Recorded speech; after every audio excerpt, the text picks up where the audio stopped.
Today I'm here to talk about a series that's very near and dear to my heart.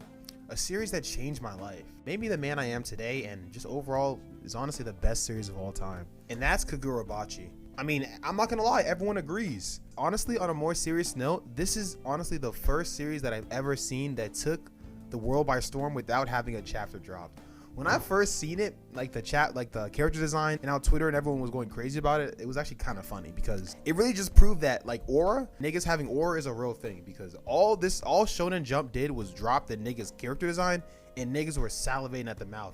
It was really nasty work, like I ain't gonna lie. Now I'm not gonna sit here and act like I wasn't one of the niggas that were talking shit. It was just really insane, honestly, like looking at how people were treating him. But I'm here to talk about KaguraBachi and just to see like where it scales up among the other series, and just honestly just talk about who's manga that's taking the world by storm. KaguraBachi, from what I understood when I first started looking at it, it was a really interesting series. Like just looking at the character design, obviously this series has proven to me that all you really need to get, you know, your foot in the door is a cool character design, because all bro had was a scar and a cool looking sword and niggas were hooked. And I'm not gonna lie, I was one of those niggas. So I started the series. There's only 2 chapters as of right now, and I'm not gonna lie, I like the premise, honestly. Like looking at the series, I ended up reading the first 2 chapters, and I think a lot of people have kind of pointed it out already. The series doesn't really break any molds yet, but we know, I've already talked about battle shonen and shit. You don't need to break molds. Do what works. Like we know this shit works. And obviously we're only 2 chapters in, so we're gonna really see how the mangaka really gets into his bag with shit. But I'm gonna just talk about the premise and stuff and see, you know, just looking overall, just kind of giving my opinion on what's happening in the series so far and just seeing where it can go from there. So the series is about a young kid named Chihiro. He's trained under his father, who's a famous swordsmith. So apparently there was a war not that long ago, and in that war, his father made a bunch of crazy weapons, like a bunch of crazy swords, and those swords basically help end the war. It's not too much, you know, crazy stuff. We kind of talk, we see the interaction with him and his father. His father's a really goofy kind of person, so to speak, so that was kind of cool to see. And it was just overall a goofy father, serious son. It seemed like that would be a very cool little slice of life thing, but this is battle shonen, so we know that shit is not going to last very long. And we suddenly kind of jump 38 months, and Chihiro has the sword, he has the scar, and obviously we know he's already serious, and he runs up on some people. He's trying to get his information, and we basically find out later on in the 2nd chapter that his dad was put in a blunt. So his father made these 6 special katanas with magic, basically sorcery, and he gave them, he, you know, spread them out during the war and whatever, but he retrieved all 6 weapons, and that was very important. So we got the swords, and that was cool. But some niggas pulled up on his crib, and basically they probably put some, I don't know if they used bullets or swords, but they put that nigga in the dirt. They stole all 6 swords. But what they didn't know was he made a 7th sword. The sword that Chihiro has currently, the sword that he made after the war. A sword basically he made around, I think it was maybe a little bit before Chihiro was born. And a really cool thing with that is earlier in chapter 1, we see he has the father has a big fascination with like goldfish and stuff. They have a bunch of goldfish. It was a really big thing. He was kind of fooled. The goldfish thing is, he says it's a big thing on good luck, good fortune, that's really important to him. So I think it was a cool thing that the 7th sword that Chihiro has is, I'm not gonna say goldfish themed because that sounds dumb, but I think that the sorcery that it has involves that, because every time Chihiro unsheaths his sword, it almost looks like a metallic type of water or liquid, and there's like goldfish involved. So we see like the goldfish. I don't know if it's like real or it's supposed to be like symbolism, but we see that not every time, but we see that towards the end of the 2nd chapter. Pretty simple story, you know what I'm saying? So during the flashback we get with Chihiro and his father, we see a guy named Mr. Shiba, who all we kind of know about bro is that he was good friends with the father.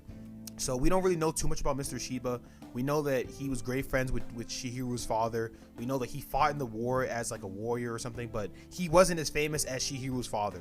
So that's kind of important. And after the flashback, when we get them in current day, it's like Mr. Shiba and Chihiro are kind of partners. Like they're both looking for the killers, because in the flashback we find out that Chihiro's father had a special force field surrounding his crib. Whenever that force field was broken into, it alerted Mr. Shiba, and that's why Shiba pulled up. But unfortunately he came too late, because by the time Mr. Shiba came, Chihiro was he had the scar or whatever, and he was around he saw his dad who's died out. He nigga was already dead, so a little too late or whatever. But all Chihiro knows about, you know, his father's killers is that there are soon to be these sorcerers called Hishaku. So we don't really know almost anything about it, but we know that that's like the organization that's the organization that they are, and they probably have the 6 enchanted swords.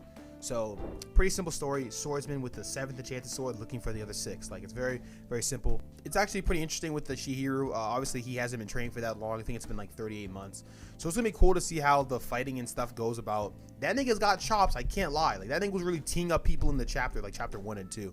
So he's kind of that guy low key. But Mr. Shiba kind of pointed out, like, yo, he's progressed really, really far, but he hasn't brought out the latent potential of his sword yet. So we're gonna see him train and stuff like that.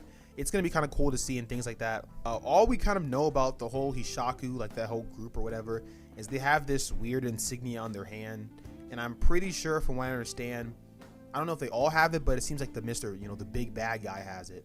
And we saw him a little bit in chapter 2, where he basically pulled up on this random village and he killed a bunch of people.